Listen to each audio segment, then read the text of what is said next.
Hello, I'm Bo, and I want to talk to you today about the Sermon from the Crypt. Our verses for today are 2 Corinthians chapter 5, verses 9 and 10. Therefore, we also have as our ambition, whether at home or absent, to be pleasing to Him.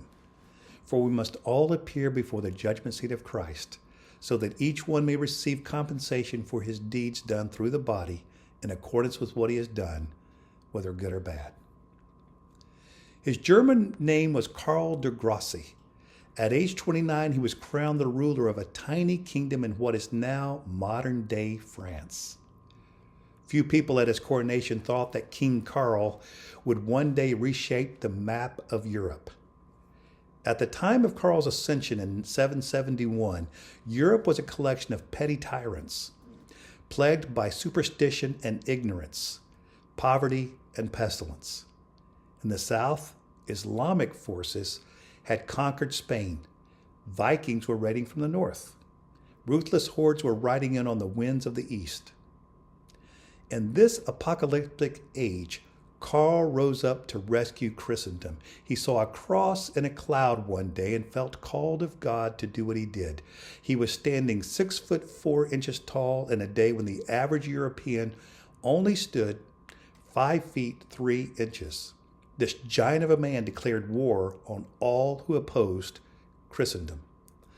By sheer brutality, he dragged Europe out of the Dark Ages.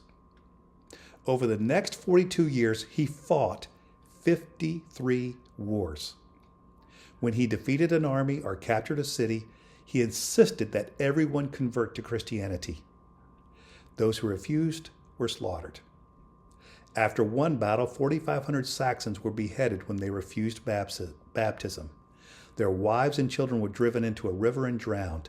After that, no one dared oppose Karl's evangelism by intimidation. By the cross and sword, he carved out an empire that went from the Atlantic to Russia, earning the nickname the Scourge of Christ. Then he spent his final years building monasteries and universities, trying to atone for his reign of terror. He died as one of the most powerful men in the world, outliving 4 wives and leaving behind 5 mistresses, 18 children, and a united Europe. 2 centuries later, workmen accidentally broke into Karl's burial crypt under the cathedral in Aachen, Germany. As they peered into the musty darkness, they saw a 200-year-old skeleton encased in cobwebs and tied with riding ropes to a throne. Bones were covered with the tatters of what was once a rich robe, now eaten away by time. A crown was perched sideways on a grinning skull. As the workers inched closer to the macabre remains of the man who once ruled Europe, they saw a table holding a large Bible. The right index finger of the skeleton was resting on a verse in the open book.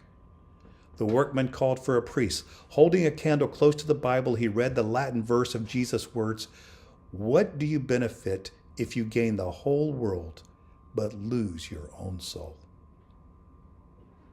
Historians recall that on Christmas Day in 800, a grateful Pope Leo III gave Karl der Grosse a new name, Carolus Magnus, or Charles the Great.